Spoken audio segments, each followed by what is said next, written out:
Olá, meus amigos e minhas amigas. Espero que todos tenham tido uma ótima semana. E aqui estamos mais uma vez no programa Saúde Integral.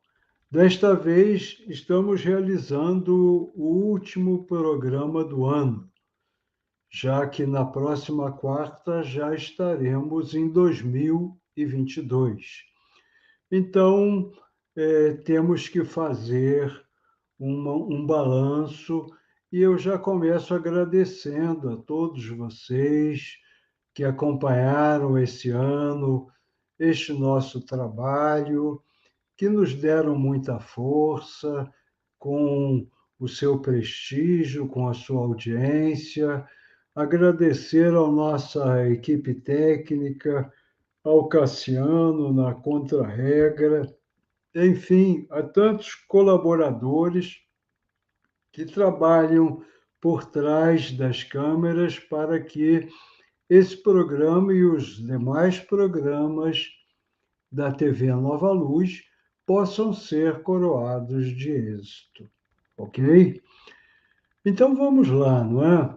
Final de ano é aquela época engraçada que todo mundo faz promessas para o ano seguinte e a maioria delas acaba não sendo cumpridas. Então, é a promessa de fazer ginástica, atividade física, é a promessa de fazer dieta, é a promessa de mudar de vida, enfim, nós vamos fazendo uma série de promessas que acabam, na grande maioria das vezes, não sendo cumpridas, não é? E vamos atentar, é uma coisa interessante, porque, na realidade, o que vem a ser a mudança de ano, não é mesmo? É apenas um gráfico no tempo. Passar do dia 31 de dezembro para o dia 1º de janeiro é a mesma coisa que passar do dia 28 para o dia 29, do dia 10 para o dia 11, é apenas um caminhar dos ponteiros do relógio. Mas essa mudança, ela se reveste de grande significado. Por quê? Na humanidade, na história do homem aqui na Terra, nós observamos a importância da comemoração de certas datas, na comemoração através de rituais. Então, os primeiros habitantes da Terra celebravam as colheitas, o tempo das colheitas, com festas, com festividades, com danças, e tudo isso veio marcando o psiquismo da humanidade. Então, o ritual é uma coisa que tem uma importância muito grande no nosso inconsciente coletivo. Então, existem rituais quando a pessoa morre, existem rituais quando a pessoa casa, existem rituais de todas as formas. E a passagem de um ano para o outro no calendário gregoriano representa também um marco, o fim de um ciclo que se encerra e o início de um novo ciclo, onde a gente vai tentar fazer aquilo que não conseguimos fazer neste ano. Então, a mudança de ano é uma época de balanços, não é? Onde nós vamos, com sinceridade, fazer uma autorreflexão e verificar aquilo que nós nos propusemos e conseguimos realizar, e as tarefas que nós não podemos dar conta por uma série de fatores. Assim, planejando de uma forma mais eficiente o próximo ano, para que possamos executar aquilo que ficou para trás não resolvido, não é? E vamos analisar esse balanço em diversos níveis. O primeiro nível seria a questão de uma avaliação da gente com a gente mesmo. O que que nós fizemos com o propósito da nossa existência, não é? Qual é o propósito da nossa existência? Até que ponto nós conseguimos enxergar com clareza o propósito da nossa existência? Sabemos, e já repeti, vou repetir isso muitas vezes para vocês, que somos espíritos eternos, individualidades criadas por Deus e que vêm temporariamente ocupando um corpo físico, um corpo material, através de um processo que a gente denomina de reencarnação. Então, a reencarnação, ou seja, o mergulho na matéria, é o instrumento pelo qual o espírito consegue o seu processo de evolução. E para isso, nós temos dois objetivos. Um objetivo material, que é um objetivo imediato, que diz respeito à nossa sobrevivência, e o objetivo espiritual, que é um objetivo de maior profundidade, que diz respeito a olharmos para as nossas deficiências e tentarmos de alguma maneira, diminuí-las. Isso sim seria o processo evolutivo, o verdadeiro objetivo da nossa encarnação. Então, é evidente que o progresso e o objetivo material é necessário, todos nós precisamos lutar pela nossa sobrevivência e é inevitável que procuremos desenvolver-nos, nos aparelharmos, estudarmos, criarmos novas oportunidades para que possamos ter uma condição material melhor para a nossa subsistência nessa encarnação, não é mesmo? Agora, o ano que se encerra, ele foi marcado por algumas dificuldades, principalmente a questão da pandemia, que ainda não acabou, apesar dos progressos realizados com a vacinação. Temos essa nova variante aí que está chegando no Brasil e que após as festividades de fim de ano e o carnaval vão realmente crescer o número de casos, porque o contágio dessa nova variante é muito maior do que a variante Delta.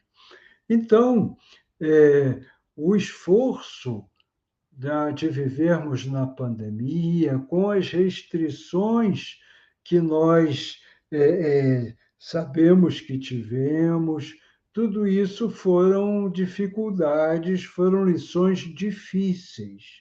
Mas não quer dizer com isso que o ano foi um ano negativo.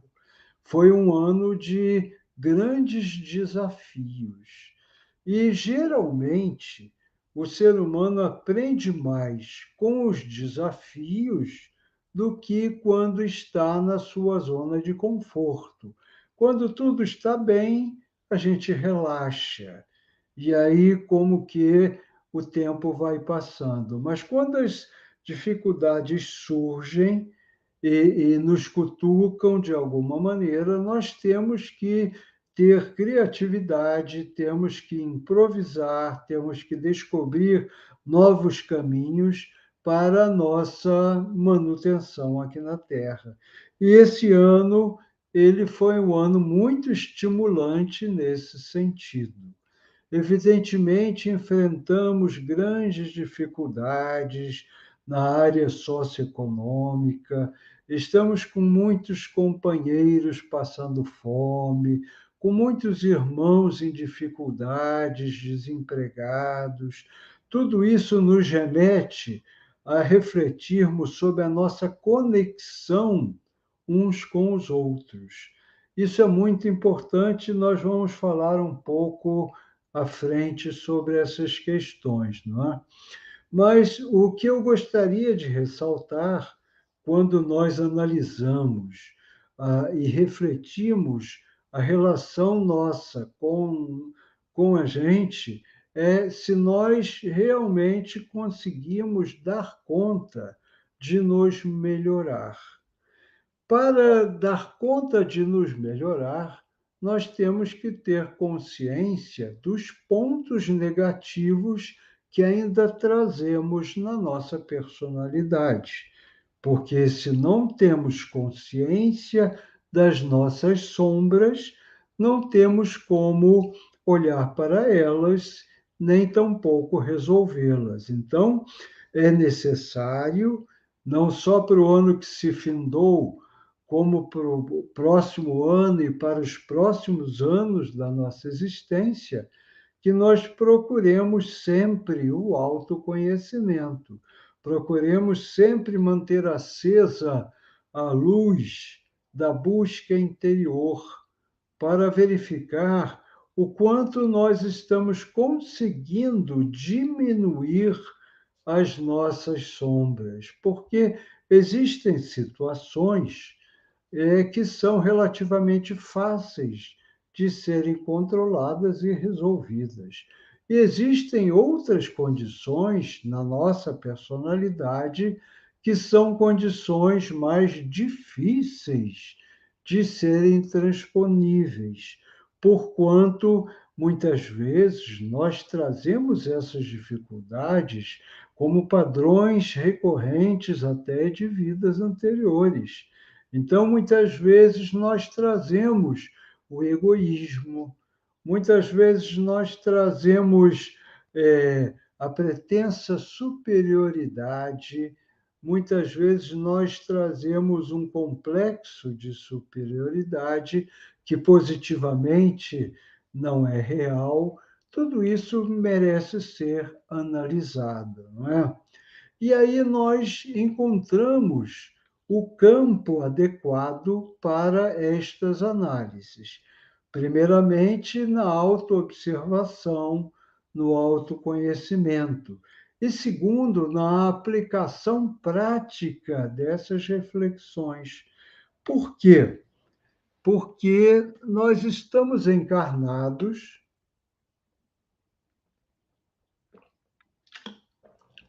e a reencarnação já vimos que é um processo muitas vezes programado no plano espiritual, com a ajuda dos nossos mentores, para que encontremos as melhores condições para o nosso salto evolutivo. Então, nascemos no país em que precisamos, nascemos na cidade em que precisamos, com as condições socioeconômicas que melhor nos convém para o nosso aprendizado e, acima de tudo, nascemos na família que necessitamos. Por quê? Porque a família é o laboratório aonde nós nos intercomunicamos, aonde nós nos relacionamos. Então, muitas vezes a misericórdia divina permite que desafetos do passado reencarnem no mesmo cadinho familiar, como pai e filho, como marido e mulher, enfim, com algum nível de laços de parentesco, para, através do exercício cotidiano do amor na família, nós possamos transformar essas algemas de ódio, de ressentimento, em ligações positivas, em ligações de amor. Muitas vezes, isso não se dá de maneira fácil. Nós observamos hoje grande número de conflitos familiares, nós observamos grandes desencontros. Tudo isso se deve muitas vezes ao próprio processo da sociedade de hoje, que estimula o consumismo, estimula a materialidade, estimula o cada um por si, e nós vemos que as famílias hoje carecem de um diálogo, carecem de uma convivência maior.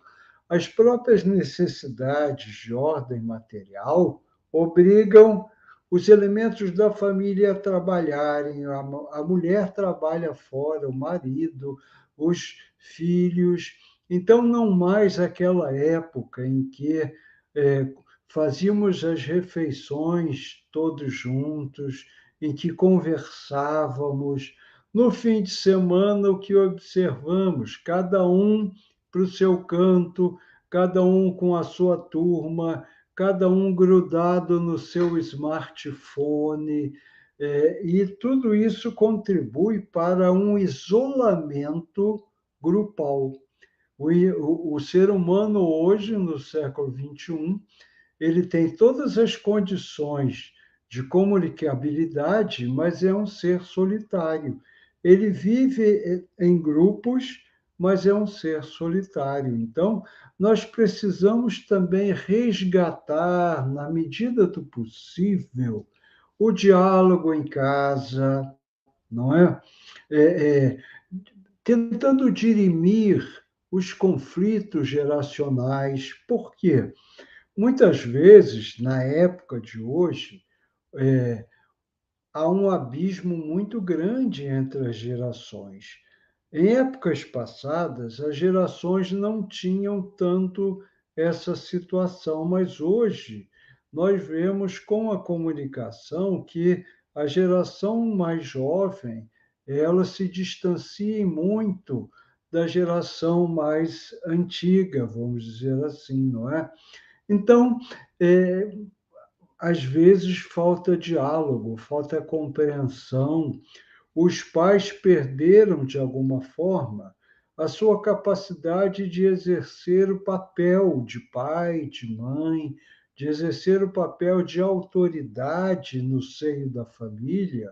E isso formatou um jovem meio sem rumo, meio sem uma sinalização do que é correto, do que não é correto, do que é melhor, do que não é melhor. E isso veio trazendo realmente grandes dificuldades, que hoje nós observamos, porque nas gerações anteriores nós tínhamos referenciais, até referenciais rígidos, que também atrapalhavam. Não estou dizendo que isso era o melhor, mas pelo menos se sabia alguma coisa do que deveria ser e do que não deveria ser. Hoje, nós vivemos na era da plena liberdade. Isso muitas vezes nos deixa sem rumo, porque não temos um referencial externo e temos que buscar em nós um referencial interno de acordo com a ética da nossa própria consciência. Entretanto, os mais jovens, principalmente, ainda não desenvolveram esses valores e são bombardeados cotidianamente pela propaganda, pelo consumismo, pelos hábitos de ordem material. Então, isso traz realmente uma grande dificuldade. Isso tudo somado a um tempo de transição planetária, aonde nosso mundo, como bem já falamos, os espíritos já não se cansam de falar que estamos atravessando a fase de transição de um planeta de expiação e provas para um mundo de regeneração, aonde o bem predominará sobre o mal, aonde a ética será a ética do amor ao próximo, do respeito, da fraternidade. Então, esse tempo de transição naturalmente já nos traz um tempo de perturbações. E por isso nós precisamos ter aquilo que eu falei no começo, um autoconhecimento para mantermos um centramento psíquico dentro de nós.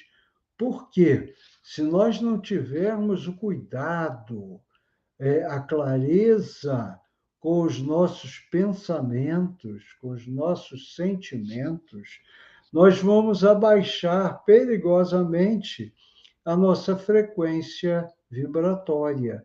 Isso vai fazer com que nós atraiamos companhias negativadas que vão perturbar o nosso psiquismo.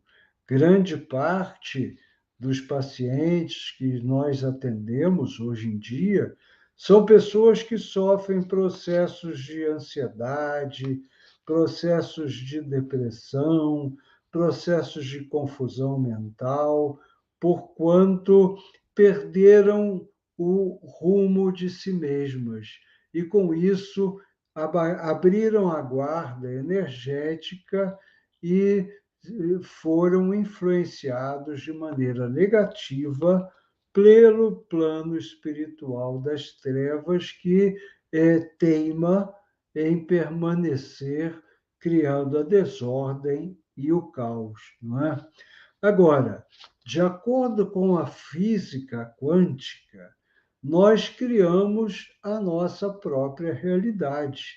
Então, podemos escolher a cada dia, a cada minuto, a maneira pela qual a nossa vida vai ser direcionada.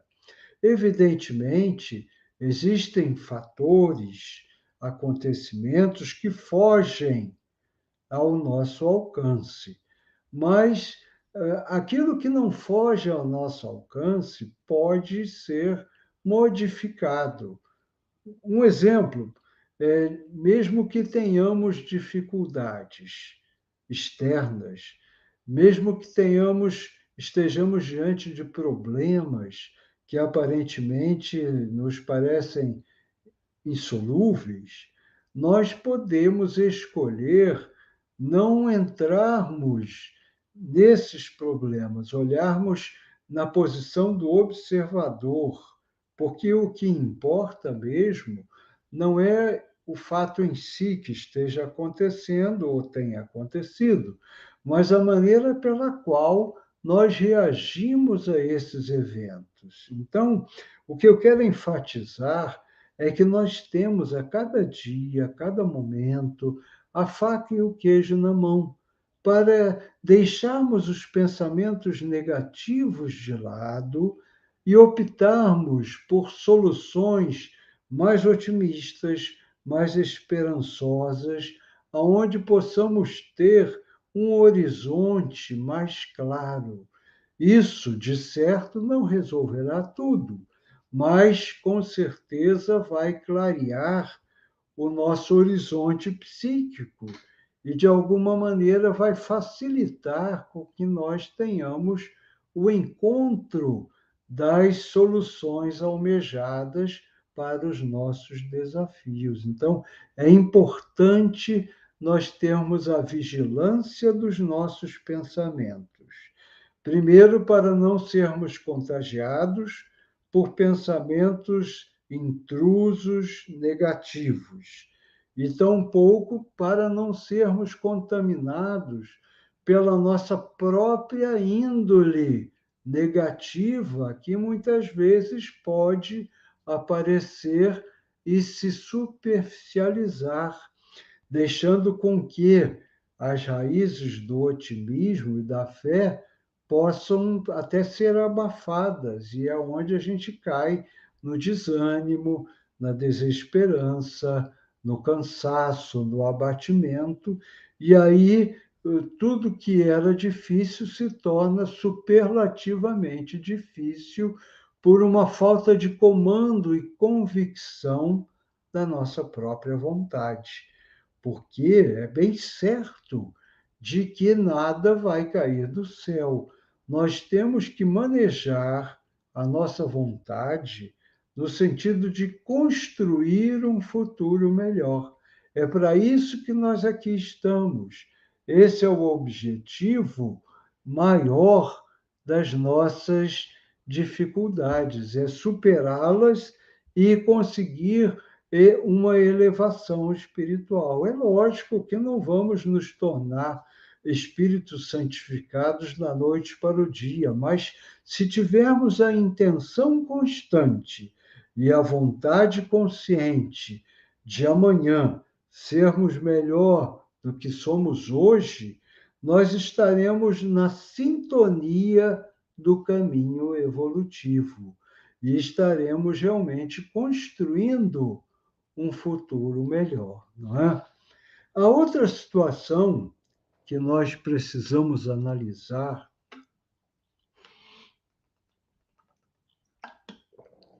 e avaliar é a nossa relação com o meio ambiente.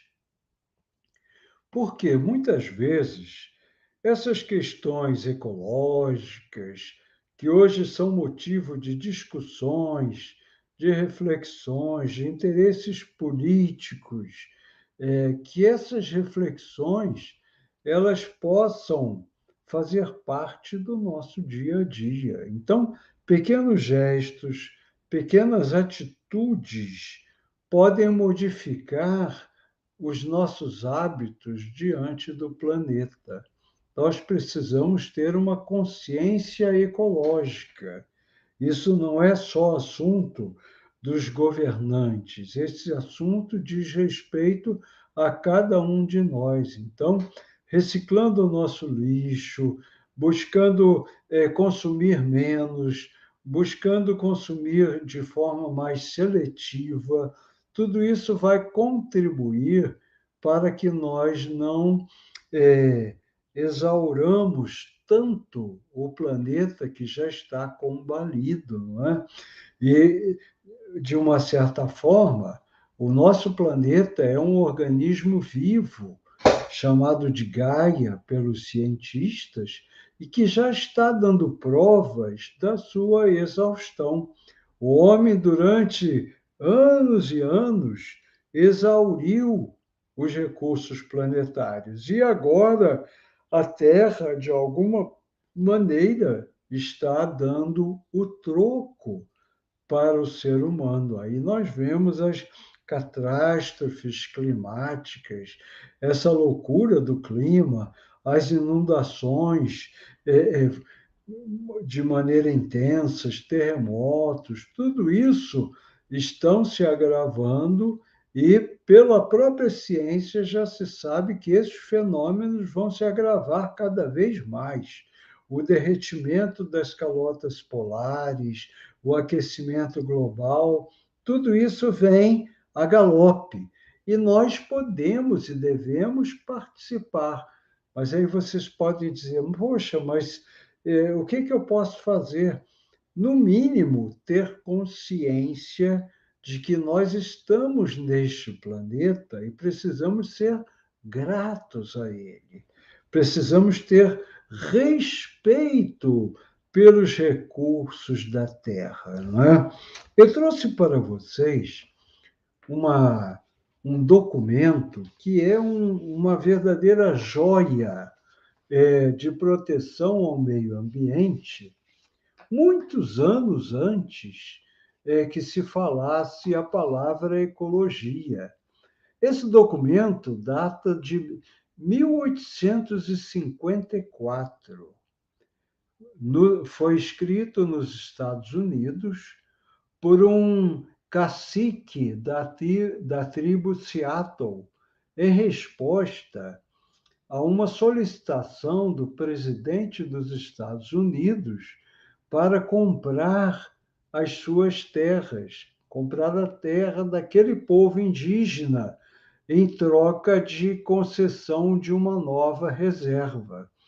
E eu vou trazer, me permitam ler alguns trechos desta carta, que é uma joia de epopeia ecológica e que nos leva a algumas reflexões, principalmente se eles são os selvagens e nós somos os civilizados, tá? Então vamos lá. Como é que se pode comprar ou vender o céu, o calor da terra? Essa ideia nos parece estranha. Se não possuímos o frescor do ar e o brilho da água, como é possível comprá-los? Cada pedaço desta terra é sagrado para o meu povo. Cada ramo brilhante de um pinheiro, cada punhado de areia nas praias, a penumbra na floresta densa, cada clareira e inseto a zumbir são sagrados na memória e experiência do meu povo.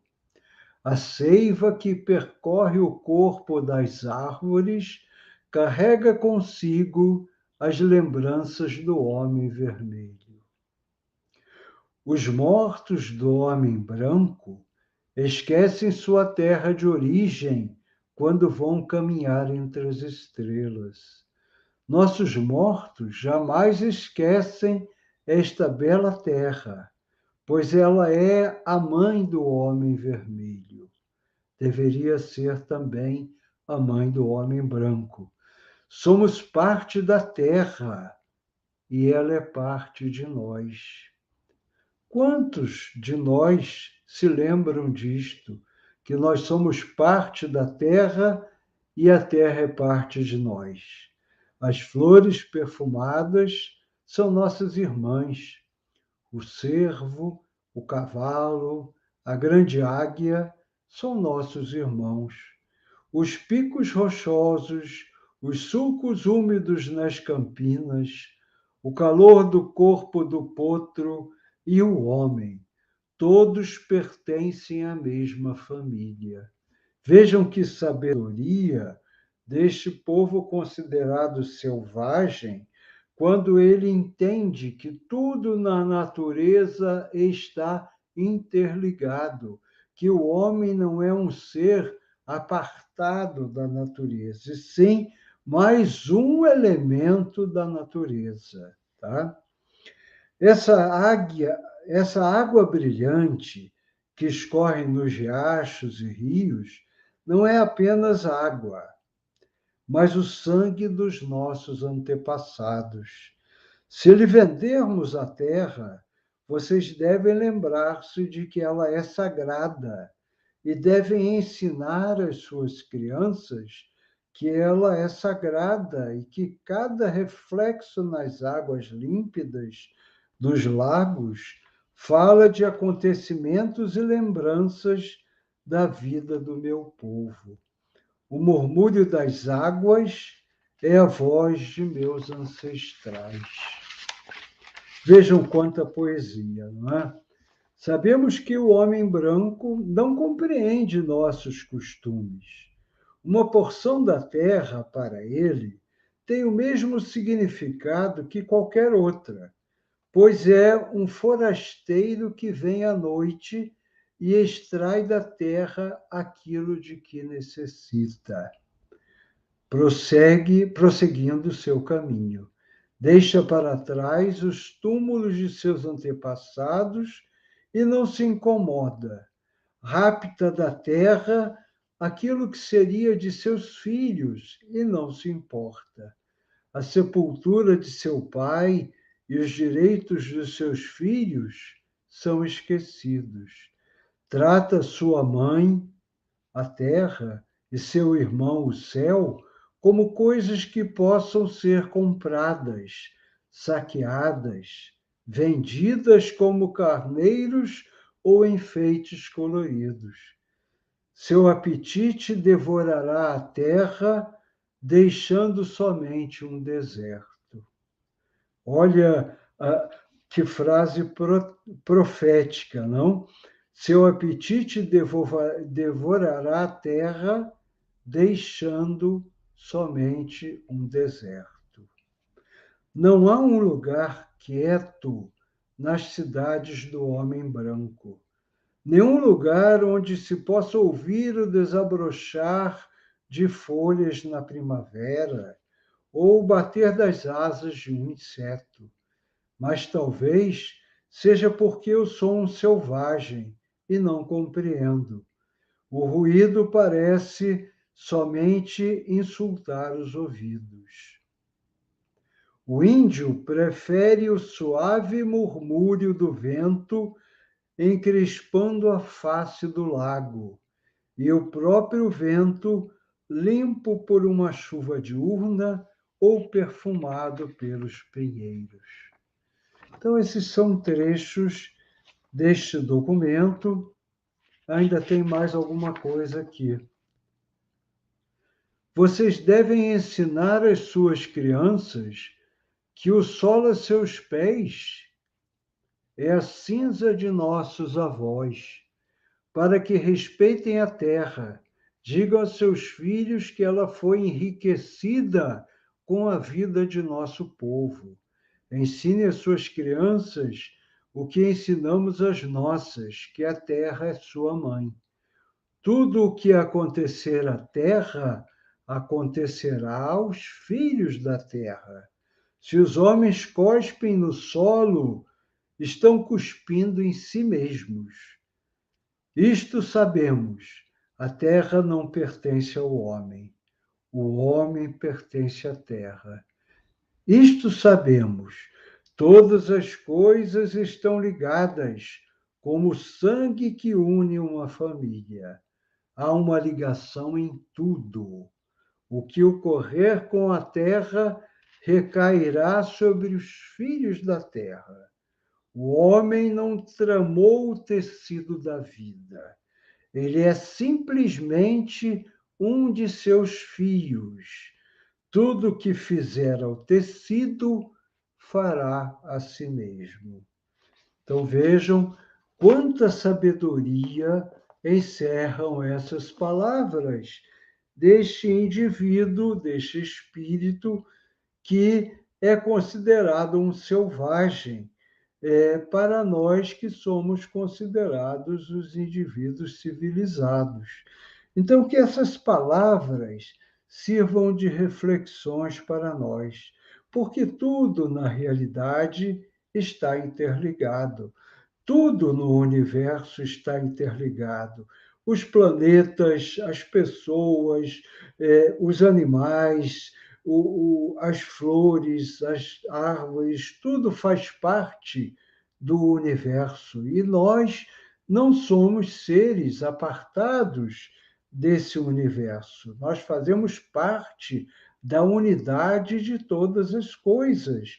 E precisamos descer do pedestal do nosso orgulho, que nos colocou como a espécie mais inteligente da face da Terra, para aprender com os mais humildes, os mais simples, a sabedoria inata que eles podem nos ensinar. Que tenhamos realmente a humildade de aprender com tudo isso. Não é? E que na virada deste ano, em que apagamos realmente as luzes de 2021, para começarmos a acender as luzes do ano que se aproxima, que nós possamos renovar o coração de esperanças, acender a luz da fé de que estamos no caminho correto e agradecer, acima de tudo, a bênção de estarmos reencarnados, a possibilidade de estarmos com os pés firmes no planeta, na Mãe Terra, que sempre nos abrigou e abrigará pela vida fora. Era isso que eu gostaria de deixar como reflexão neste último programa do ano de hoje. E para coroar essas reflexões, deixo com vocês um vídeo do grande Louis Armstrong, que fala sobre a beleza da Terra. Por favor. Some of you young folks been saying to me, "Hey, Pops, what you mean, what a wonderful world? How about all them wars all over the place? You call them wonderful? And how about hunger and pollution? They ain't so wonderful either. But how about listening to old Pops for a minute? Seems to me it ain't the world that's so bad, but what we're doing to it. And all I'm saying is see what a wonderful world it would be if only we'd give it a chance. Love, baby, love. That's the secret. Yeah. If lots more of us loved each other, we'd solve lots more problems. And man, this world would be a desert. That's why old Pops keeps saying,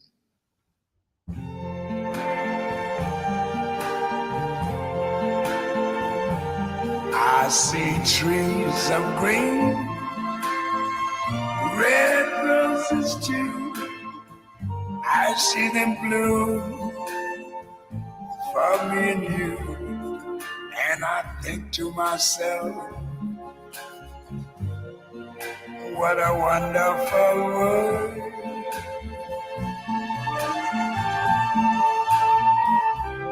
I see skies of blue and clouds of white, the bright blessed day, the dark sacred night. And I think to myself, what a wonderful world.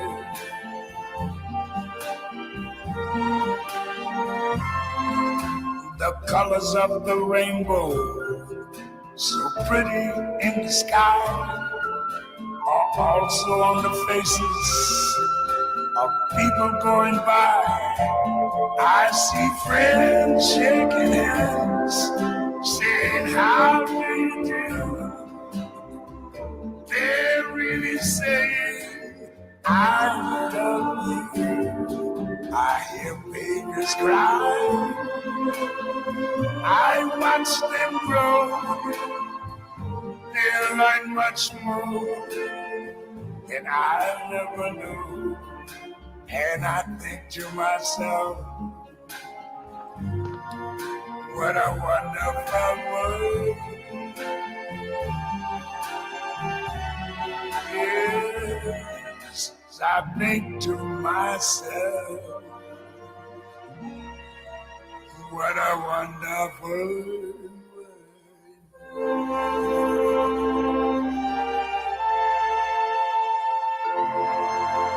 Ooh, yeah.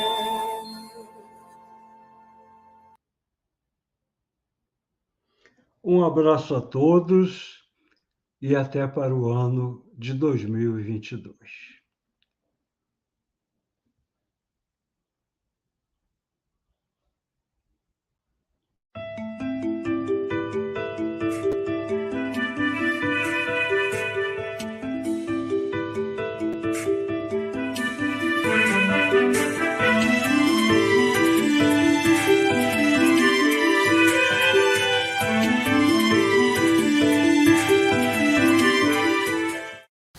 A TV Nova Luz apresenta sua programação diária.